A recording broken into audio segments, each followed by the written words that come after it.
target, but you'll have to really try to hit me back from back there. So, good morning and welcome to iTech. My name is Jeremy Pearson. I'm the Supervisor of Information Technology from the Fort Dodge Community School District in Fort Dodge. So, I'm going to talk about Google Play tablets this morning.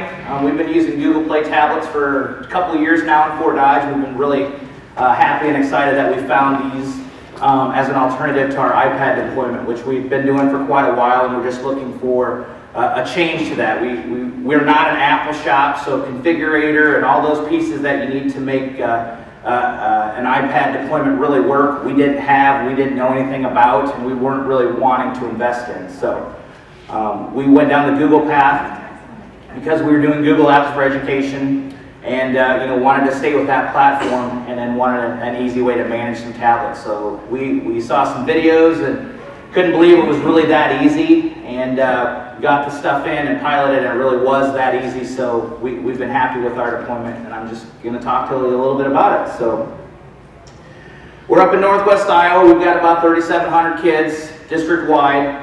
We're 3 years into our Google Apps deployment, full blown. So we've got Chromebooks, over 2,000 Chromebooks around the district. We're not one-to-one. We have not ever talked about going one-to-one. In the back of our minds, we're getting close, and we do need to start having those conversations, but that right now is not anything we're talking about officially in the district. So we still have over 2,000 PCs. We still have a bunch of iPads. When we brought in our Google Play tablets, we did not yank out our iPads. There's some apps that you couldn't find. There's some special ed needs that we did need to have for iPads, so all of our iPads stayed in place, and we continue to deal and be frustrated with those like we were always. So we continue with our iPads as well. We piloted some Nexus 7 tablets, so that's the little guys, just a little bigger than the big phones, but smaller than an iPad. That was our test bed. That's what we piloted with. In our minds, we knew a tablet was a K2-ish device, K2, K4 maybe. That's where we were targeting these. Our pilot was actually kind of weird. We had a gentleman come up to us from middle school and said, "Hey, I need some graphing calculators. Will you guys buy me some graphing calculators?" And the curriculum director and I kind of looked at each other and said, "No, we're not going to buy you graphing calculators, but how about we buy you some tablets instead?" So that was we needed somewhere to use some tablets. We weren't going to buy graphing calculators, so that's where we put these in just for a test deployment. We wanted to see if it would work, see how the apps would work, the push out of the apps and all that management stuff from a classroom. So we knew it was a K2 device. We piloted it in 8th grade algebra, and then we decided to roll it out that next summer. So it's a crazy deployment, but we do things all kinds of crazy at Fort Dodge. So we're not above anything to try. So we did settle on this Galaxy Samsung. So when Google Play came out, there was only 4 devices that you could get to do Google Play for Education. That was the Nexus 7, so a 7-inch device. The Samsung Galaxy Tab 4, which is a 10-inch, your basic iPad configuration. The Asus Transformer, which is kind of a cool device because it comes with a detachable keyboard. In our minds, if you needed a keyboard, that's where a Chromebook came in, so this was kind of a moot point for us. We didn't want a keyboard with our tablets. That wasn't what we needed. And then HP made an 8-inch slate, so kind of a little bit bigger than the 7, but not quite as big as these. Those were the only 4 devices that you could get for Google Play for Education. Now there's all kinds of other ones out there. This is the Dell Venue 10, so we've since moved from the Samsung to the Dells, and it's been because of a tech support issue. We deployed over 200 Samsungs. We had an issue with 5 of them. And getting tech support on those 5 devices was pulling teeth. We contact our vendor. No, you got to go to Samsung. So we contact Samsung. No, you got to talk to this department. Nope, this department. No, this department. And you tell them it's a Google Play for Education tablet, and they go, "What?"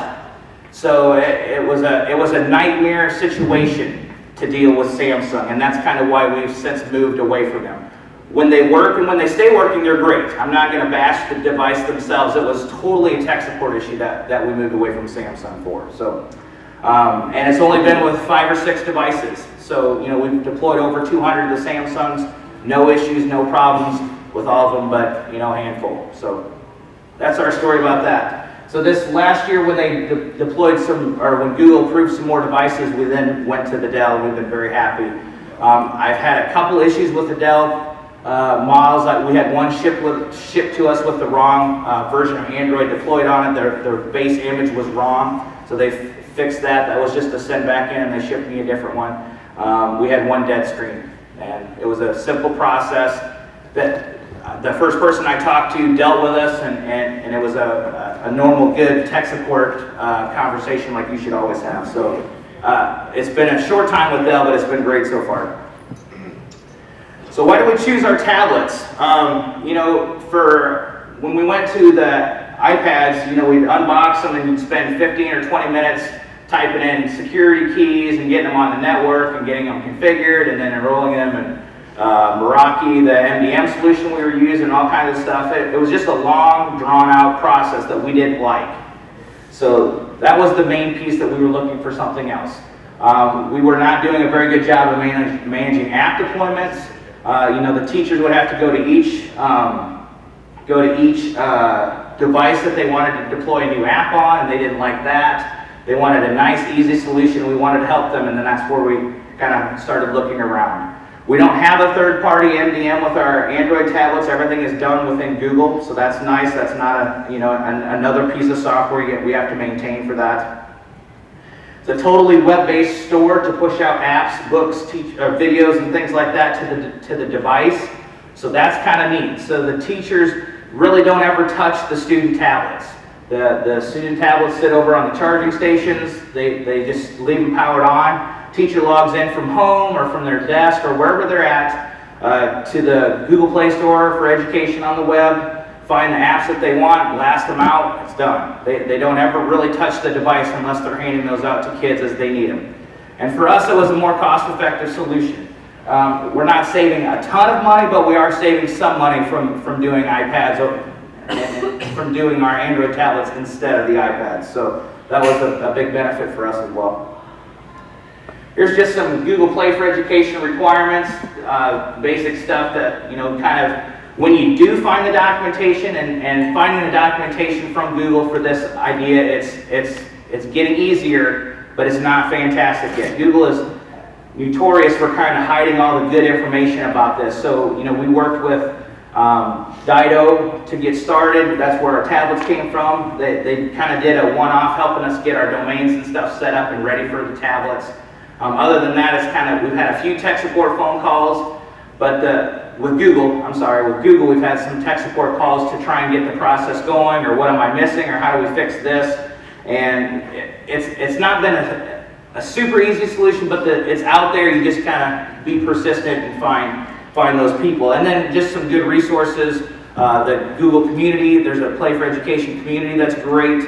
And then finding like people like myself or anybody else. Jason's doing some deployments at Southeast Polk, so it's nice to find those people doing that and to see what they've got working, or if they're having anything that's the same issues that you are. So our initial deployment, so this was our first year after our pilot. We did 225 Galaxy tabs.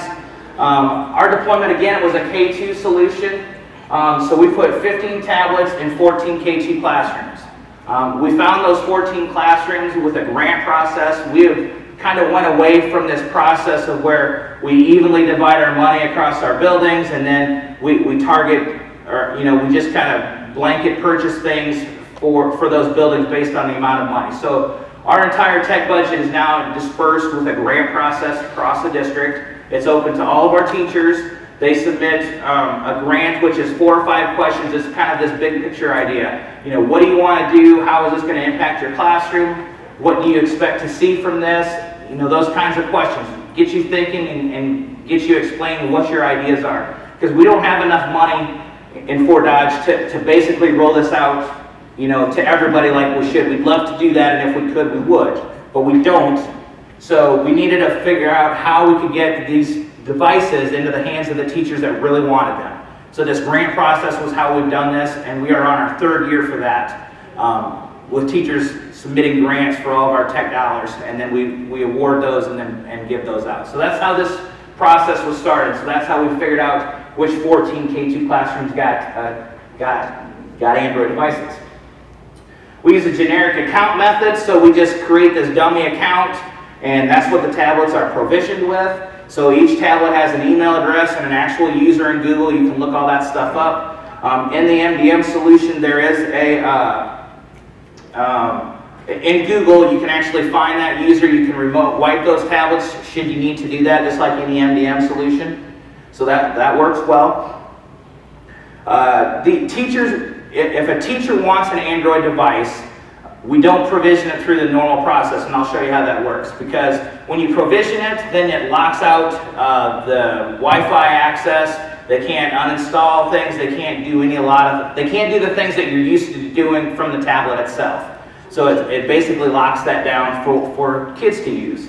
The biggest piece was we'd give these out to teachers, and then they'd grab them, take it home, and then they couldn't get them on the Wi-Fi at home. So that was a problem. So when a teacher wants an Android device, we hand them just a normal generic Android device that we haven't provisioned or anything yet. So we learned that one the hard way. So we also purchased an Ergotron tablet management station.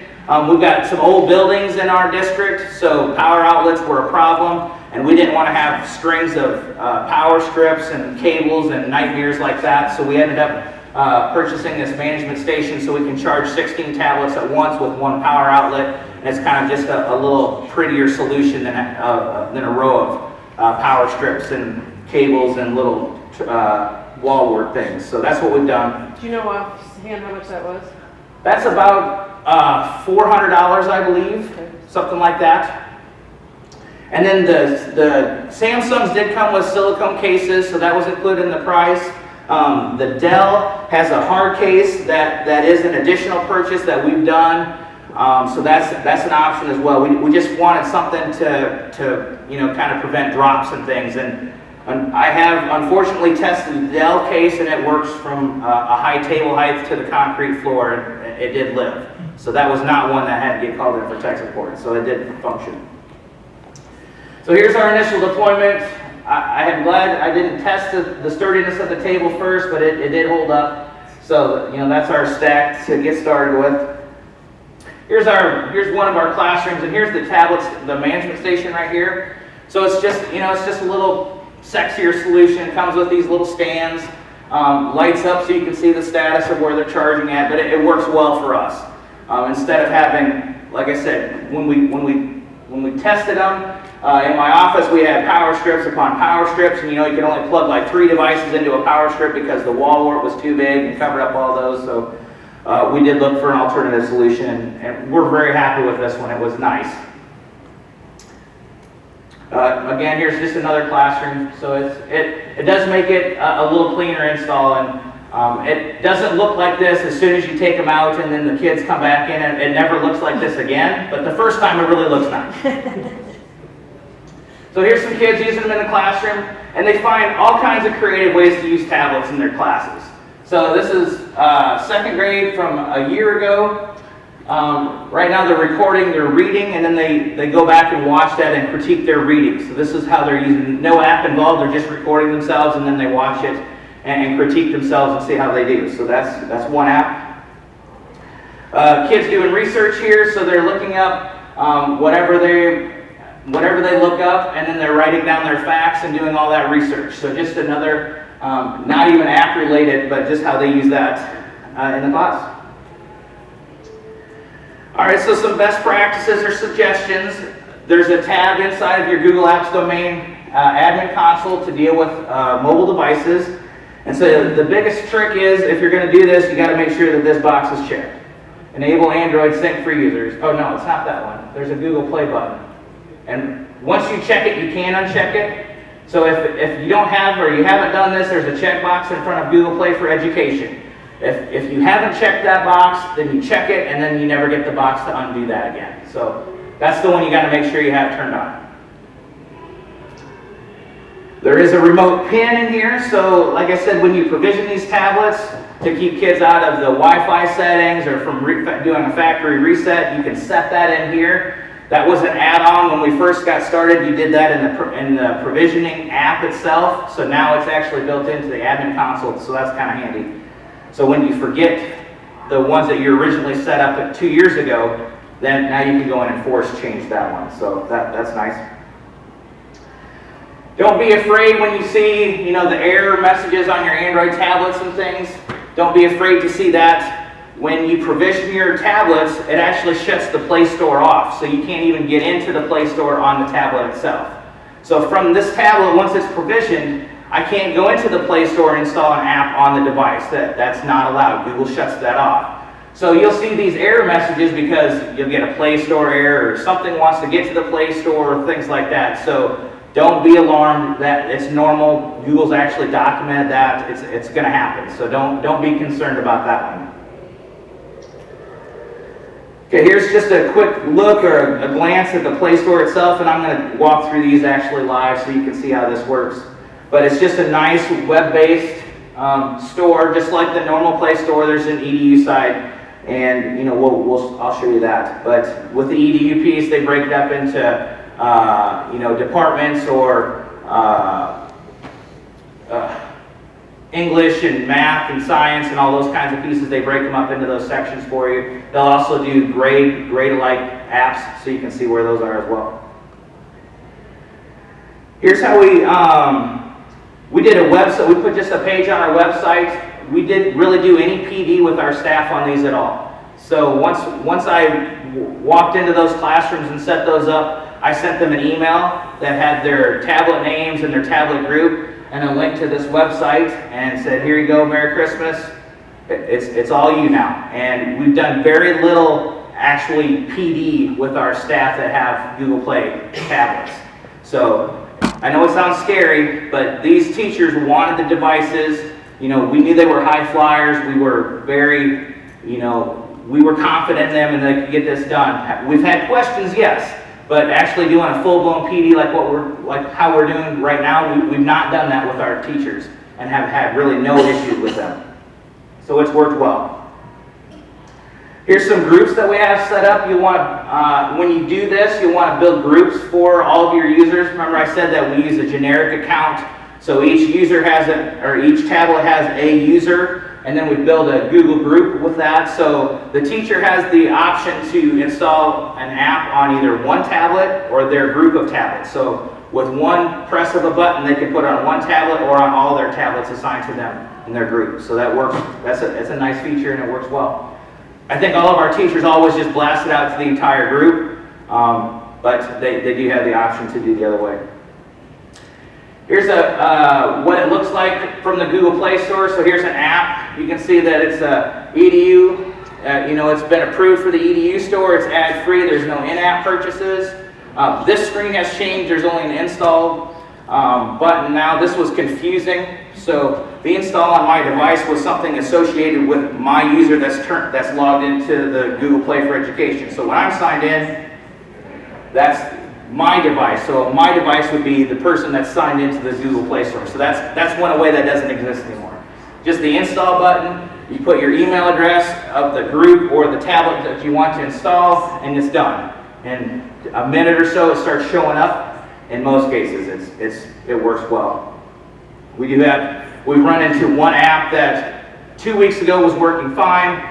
The last week it won't install on the Samsung tablet, but it'll install on all the other devices, so we're working with Google and that app vendor to find out what the story is. But it's definitely frustrating and definitely weird, but it's only one app on one specific device.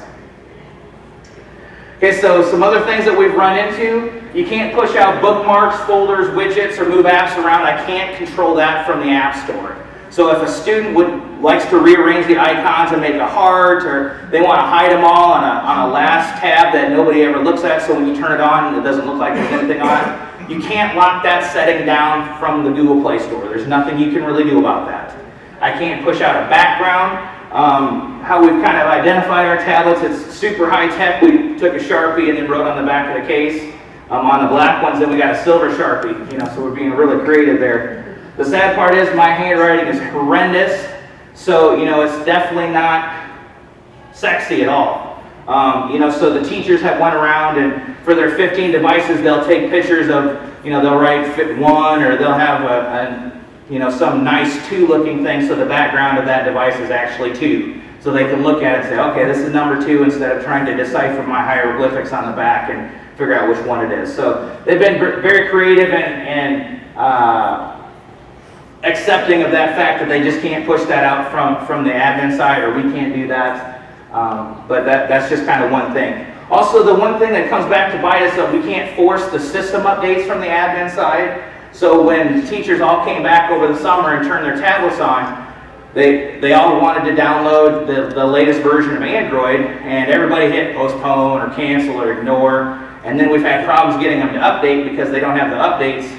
We've had problems getting them to install new apps because they don't have the latest updates, and then we walk around hitting the install button for them. So that's just one thing that we can't control from the admin side either.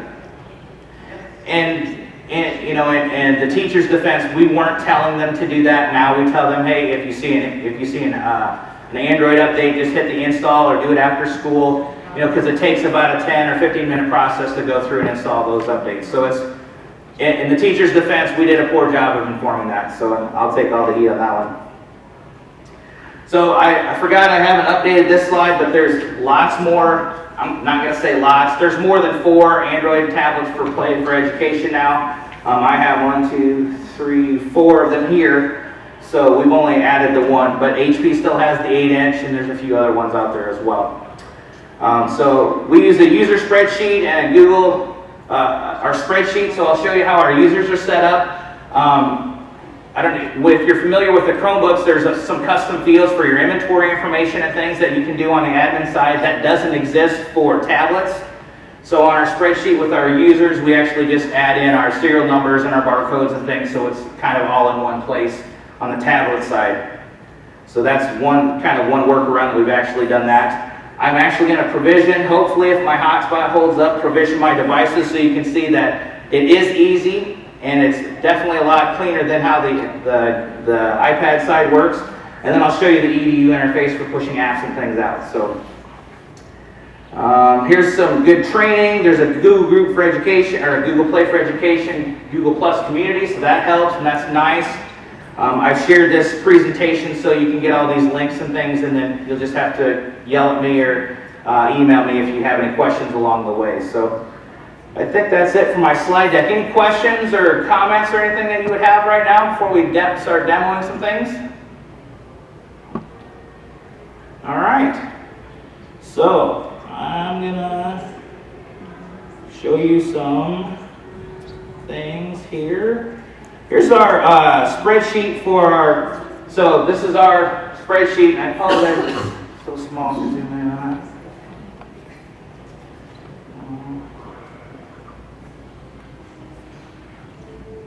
Super high-tech, super secret passwords, so don't be going back and sharing anything.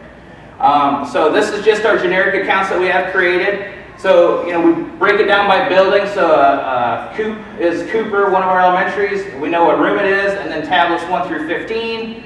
And then, so first name and last name, so you can easily see what the story is. Just a super generic password that we don't care about. And then just some more inventory information. Here's the serial number of all of our tablets, and then the barcode that we've given it. You can use the serial number in the Google admin panel to find that information, but you can't add any custom information with it. So, like I said, it doesn't work like the Chromebook side, so we needed somewhere to store that information. So when we use this, I built this spreadsheet for a couple things. So my inventory information, and then just a kind of a running record here. But I also use these. I take this stuff out here and dump that into GAM to create my Google users. So I just plunk that into a batch file, add a few commands. So GAM create blah user with all this information. So I don't have to manually create those in the admin panel. These don't exist in our Active Directory. So we use Google Apps, Google Active Directory Sync. So these actually exist outside of that. So nothing happens in Active Directory for these users. So they're just left alone. So we use that to do that, and then we use also at the end of that GAM script, it creates a Google group, so everything is grouped into that, so a teacher can email out an app to this user or to Cooper Room 113 tablets at fdschools.org, and then it would install that app on the entire group of tablets in that classroom. So the spreadsheet comes in handy for several different reasons, so that's why we build that and then keep it around for inventory. So that's the story there. I'm going to work off this spreadsheet for our demo, just a user one, pilot one kind of thing. This is how we originally started. But once you create this spreadsheet in Google, then your provisioning tablet and the device enrollment app sees this stuff and then starts plunking this down to the tablets that you provisioned. So that's how that works. All right, so I use the Nexus, one of the Nexus 7s from our original pilot group as our admin tablet. So it sounds a lot cooler than it is. There's just an app on here to provision tablets. So I call it the admin tablet. So once you find that, and that was the hardest trick because finding the app that you needed to do this. It's difficult to find. It's called Device Enrollment. It's changed names over the years, but you got to have this to start enrolling your tablets. So the Device Enrollment app on your main tablet device. So it comes in, and you have to be signed in with a super administrator, one of the top level people in the Google domain for you. So sign in as me. And if you need to switch account, you can. So I'm just going to continue to sign in. I apologize I don't have this on a bigger screen. So prepare your student devices for activation. There's nothing to prepare. The only thing that you need to know is they have to be factory reset. So you can unbox them and turn them on and you're fine. If you've unboxed them, turned them on and signed in as you and played with it because you're like me and you can't leave anything in the box, you got to sign in and touch it all and make sure it's all fine and good. Then you have to factory reset it. And then you're good. You can't provision an already enrolled tablet, so you have to make sure it's a factory reset tablet. Okay, make sure your devices are charged. It must show the welcome screen like I talked about. All right, let's go. There's two options that you can do for enrollment. One student per device and multiple students per device. On the multiple students per device, you can actually put 5 different user accounts on these tablets. So in a class of well, in our scenario, those 15 classrooms, you can actually assign multiple kids to use one specific tablet. We don't do that in Fort Dodge. We just do the one student per activation. To be totally honest with you, I've never even tried the multiple students per device. Jason, I think you use the multiple students, don't you? We do. And does that work well for you? It has so far, but we just started just a month ago. Okay. So I can't answer how that works. I just know that has been added since we started. When we first started, there was no multiple students. It was only just one device, or one student per device. So that has changed along the way. So I'm going to do the one student per device. And then the next screen is I do or I do not have student account information ready. So what it's asking, do you have a spreadsheet with all of your information in it? So I do, so I'm going to say I have student account info ready. And then it's going to ask you to verify your Wi-Fi. So bear with me as I put my magical key in.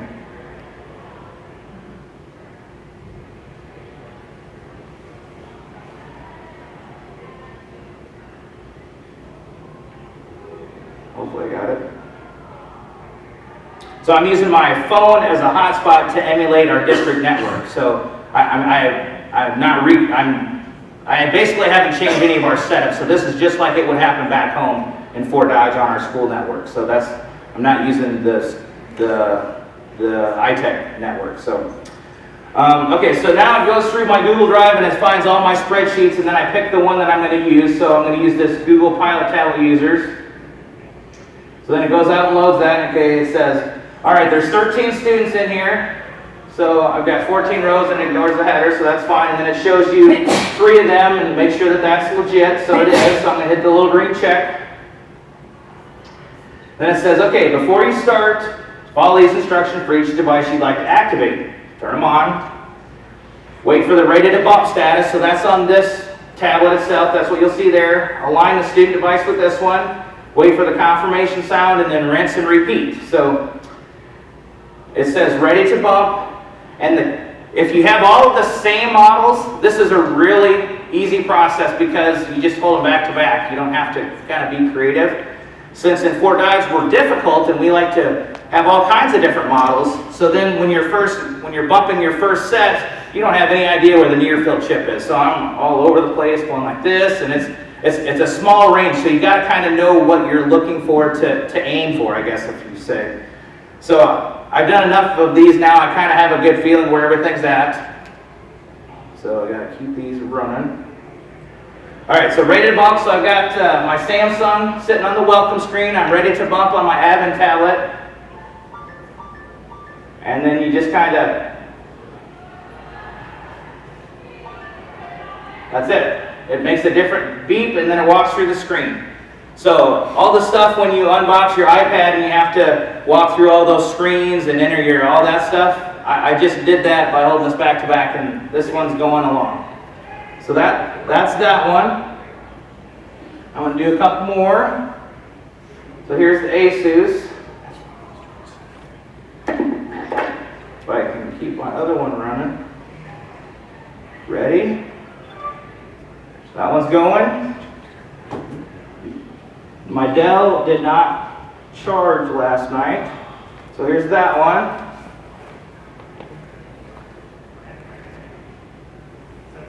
Come on.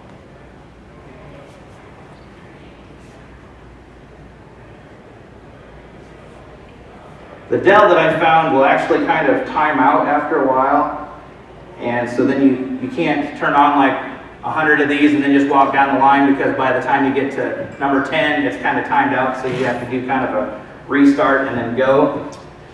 So I'll restart that one and sync that one here in a second. So here, my second one has beat the first one up. They haven't released Jelly Bean for the transformer yet, so this one's still running KitKat 4.4. So this one is provisioned, and the cool part about the provisioning process, so obviously I've used these counts lots of times before. So this should be number 2, but it's gone out and it knows that this is number 2, user number 2, and so it knows that it's freshly provisioned, but what's doing, it's going out and any apps that's associated with that user is pulling back down. So this device has been factory reset, but it knows that apps have been pushed out to that user before. So if for some reason this was totally destroyed and I hand them something else and provision with that same user, it goes, okay, well I'm going to go out and get all the stuff you had previously. And that's what it's doing. So it's going down and loading apps, and pretty soon, if my phone doesn't blow up, you'll start seeing some apps show up on there. On the Jelly Bean, on the Lollipop ones, version 5, Android 5, this process changes once they update the device enrollment app. So this didn't used to start, this screen never showed up until recently. So it's coming up and say, okay, welcome to Google Play for Education, hit next. The old way was definitely a lot easier because I didn't do anything on this one. So Google you have to hit a couple screens on this to actually get to where this one is sitting. So I'm not sure why they did that, but it just started changing recently. So like within the last week since I've been fighting this other app piece. So that's how that's working. Okay, my Dell has come up, so hopefully this will work now. Come back up. Wait, so like I said, you got to make sure you remember where that's at. So I was over here on the Dell, it's over on this side, so it's going through and doing its thing. So that's good. Okay, so now I'm back to this one. So here's choose my pin. Now this is a different pin than the pin I showed you before. This is actually the pin on the device. If you want to put a passcode in before anybody can use it, that's what this pin is. So I'm going to skip that. And then of course everybody wants to set their profile picture. So I'm going to skip that one too.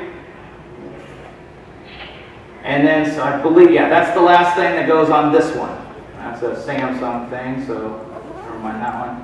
So now this one is going out and goes, okay, I'm provisioned now. I need to come in and I'm going to download all my apps that are on this one. Is this one finished?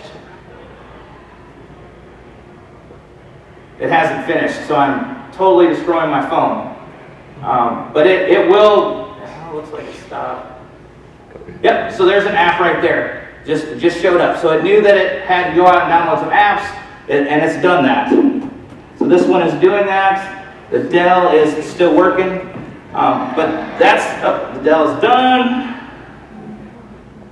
Again, it's those same questions that Android 5 has just recently done, so I'm going to skip. I'm going to, where's my skip button? There was a skip button right there. Skip the picture. And now that's done. And it's going out and installing the apps that it needs to get. So that's my provisioning process for Google tablets. I haven't really typed in anything except for those two skips. that hopefully Google will go back and turn back off again. But we never, when we provisioned our 220 new Dells this summer, we didn't have to do any of that stuff. So that's new. Any questions on the provisioning process on those? Yeah. Sorry if I missed this, but so do you have to buy certain ones or buy them to be play eligible, or how does all that work? Yep. So if you go to, I think it's google.com/edu/tablets. There's only 8 or 10 tablets that are approved for Google Play for Education. Okay. So you can't run out to Best Buy and buy the Galaxy Right. Galaxy Tab 4, Okay. which I'm not sure if that really works, but they say it doesn't work. So there are only certain models that are eligible for this. Okay. Go ahead. If you're just using the Google Admin Console that's free, you don't have to use Moz or Casper or any of that stuff. No third-party MDM involved. You do, it's just like a Chromebook. There are tablet licenses you have to buy with the tablets. So you got the tablet price plus the $25 or $30 for your Google license to keep them happy. And then that's all you need to purchase. You do have a lot of the MDM functions built into the admin console, the remote wipe. Those types of things are built in there, and we've used those. They do work. So I'll show you where those are at. My normal admin console, so I've got my device management. And so you can see that I've got 457 mobile devices. This is kind of weird, so when I click on this, it's going to tell me that I've got like 2,000 devices. But any student that's actually put their Android phone in here and been there, they're actually in here, and I can remote wipe those if you really wanted to start having fun with them. There's no way that I found to turn those devices off or to only look at tablets or only look at those kinds of things. So don't get freaked out when you see that, oh, I've got 686 tablets or devices in here. That's kids that have signed in or staff. I'm not going to be blaming kids only, because staff have done it as well. Get their Android phone, sign in as their FD Schools account, and boom, now they're in here, and now I can control those devices. So, Did they get a request to let you control it, or automatically if they sign in? it's something that's pushed out by Google. There's nothing you can control. It gives them a warning when they use their school email account. It says this will let your administrator Right. control this device. At that point, they should click no, but they... Go ahead, Tim. Can you put them in an OU? Can I put The device? these? I don't believe you can. It's not like a Chromebook where you can kind of and do that. No, not that I found. It'd be handy, but that would make too much sense. It will be out next fall. Probably. Your licensing piece is the same $30 like in Chrome. Yes. Yep. It's not the same, so you can't buy the same Sure, SKU, but it but costs the same. Yep. It does cost the same. Okay, so that's my list of mobile devices, and if I was sort by email address and start scrolling, so here you can see, here's my tablets. You can get some information about them. So this is Lisa Reisner's number 14. There's the email address associated with it. The device ID and the hardware ID, which I can never find those two numbers on the device. So trying to use this for information, other than this one email address that I know is associated with this device, I couldn't find that device by hardware ID or device ID to save my life. So to me, it's all useless, but I'm sure to Google it means something. So that's what you can see from the device side. I'm going to go back into device management, and then when you click on the mobile piece over here, here's where you can actually start adjusting some of the tablet settings. So in here is, I believe it's this option here where you would turn Google Play on for your domain. Yep, so Google Play for Education is enabled. Bear with me, I'll make this a little bigger so it's easier to see. All right, so Google Play for Education is enabled. So that's the biggest one, and then as you start scrolling down here, you can require passwords on your device. You want to leave the camera on, allow automatic syncing, blah blah blah. So all your security options are down here below that you can turn on or off.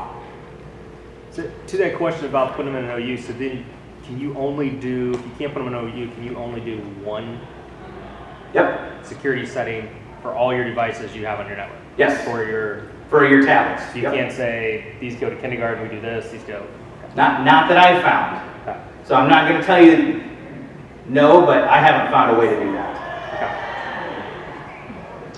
And all the stuff that we've ever done is down here towards the bottom. So I don't allow users to add new users to their device or remove. Allow users to modify and install applications. No, I turn all that off. Teachers can uninstall apps, but they just can't do it from the device themselves. What have I allowed them to do? I allow them to adjust the microphone and the speaker volume. Here's my remote PIN that I have set up. You can set up a private Google Play channel for specific apps. I can block all apps, books, and other content except the ones provisioned for Google Play. And then this one is kind of crazy. So these are in here by default, and I don't have any clue what they are. But when you download the device policy, there's like 8 more lines to this. So, and one of these lines that's added by default is YouTube. So you can't run the YouTube app on an Android on a provisioned Google tablet for some reason. And that's new since Lollipop came out.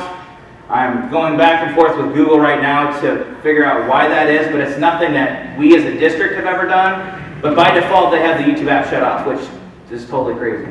They can watch YouTube through the browser, but you can't use the app to do that. So that's, to me, it's crazy and a problem, but I haven't got Google to buy into that craziness yet. And that's the only settings really that you have on the tablets for your Google Play in the admin side. All right. So I'm going to sign into the Google Play. I'm signed into the Google Play Store for Education, play.google.com, and then /edu. You have to allow teacher access to this. So if you go there, everybody can go there, but if your account has not been allowed, you get this warning that says, hey, tell your admin to let you in here. So what that means is the admin has to go into the teacher access and then put your name in the list to go ahead and use that. So we've done that here, and I don't know, I'm gun shy to just put all of our teachers in there, so I don't. I don't know why, but I don't. So as we roll out tablets to new staff, I just add them into this list, and then they're all fine. And when they call up and complain and say, hey, I can't push out apps to my tablets, I go, oh yeah, I forgot to put you in there. So that's how that works. So what I can do from in here, this is just the normal Play Store, just on the EDU side. So you can just start browsing around for apps. What's the difference between an app on Google Play for Education versus just Google Play?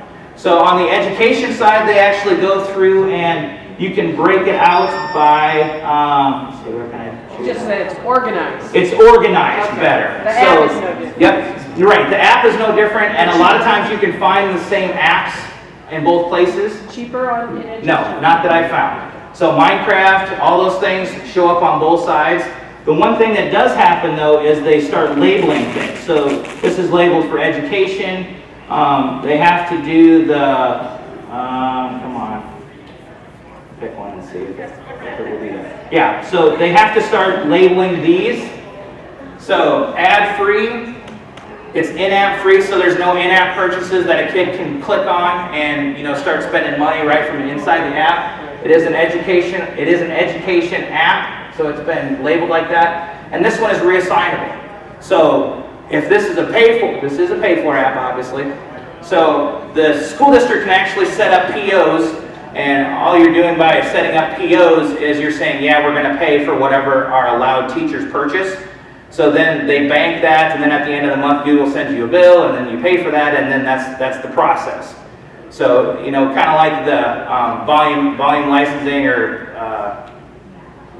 the name's escaping me on the iPad side, but there's ways you can do that as well.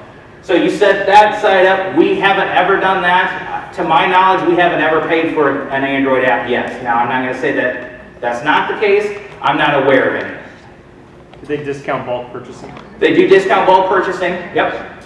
And so on the pay for ones, you have to make sure that it is reassignable, but then you can pull that off one device and then reassign that to somebody else, and it's all done from this interface here. So that's all done from the Play Store. So that's one thing that's different on the EDU side, is they label this, and you can see where that's at. I have a question. Yeah. When you were saying give teachers access, can they go into EDU, or can they just can't buy from it if it hasn't been okay? They can go in, it's just, do you let them in or don't you? The only, I don't know that I can really answer that, to tell you the Well, truth. I'm just saying- We don't have our PO stuff set up, so it's not, teachers can go in and buy things, they would just need to provide a way to pay for it. Right, but if you don't give them access, they can't even get into it? They at all? can't get into it at all, That's right? right. Yep, you're either in or you're not. There's no security rights in that. Go ahead. We set up the PO side of ours, and teachers can actually upload, if they submit a PO and we approve and give it back to them, they can upload the PO themselves, and then it loads money into their account and they can purchase apps. Cool. And has that worked well for you? Is that an easy process? We've only used it with a couple teachers, but it works pretty well, yeah. Okay. Yeah, we haven't had a need for that, so I can't speak to that. It's nice to hear that that works well. Okay, so that's your apps. Here's my managed content. So here's everything that's been installed on my domain. So my Lexia Reading, we just started Lexia Reading last summer. That's the app that I can't get deployed to the Samsung, but I can get it deployed to everywhere else. But we have 275 installs of that. So, and here's where I can do the uninstall piece. And to me, they need to work on this. So by clicking this uninstall piece, I just get a list of all 275 devices, which is super not helpful. So if I wanted to uninstall this from 2 devices, I have to read all 275 to find the 2 that I need to uninstall from. So it can be done, it's just not easy and sexy. So there's a cooler screen that I wish you could do that from. So this is everything for Lexia Core. This is all of our apps in the domain, and then the list just kind of keeps populating, so that's fine. By students, now I can start looking at the email address. So Butler, room 10 something. Oh, 213. 213. 01 at fbschools.org. And of course, I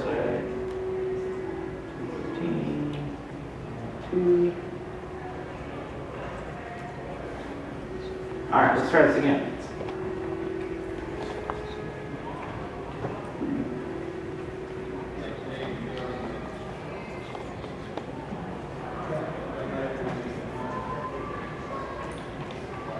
Okay, so here's everything installed on Cooper Room 113. So in my mind, this would be awfully cool. So sometimes the apps don't get pushed out.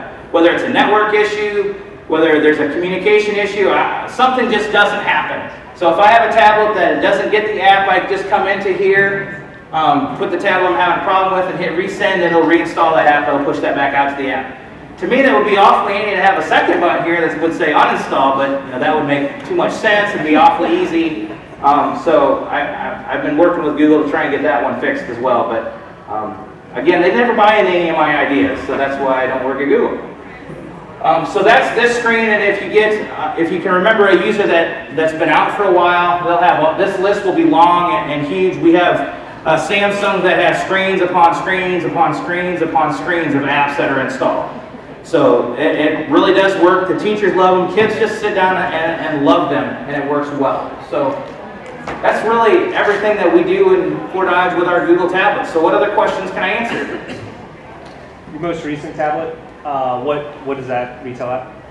I want to say it's like $260 with the case and the license, but don't quote me on that. So that's about where we're sitting. It's under $300 for the license, the case, and the tablet Is itself. it like a 16 gig or what? That's a 16 gig, yes. 16 gig. And we have not run into any issues. The Lexia app is the biggest app I've seen. That's 700 meg.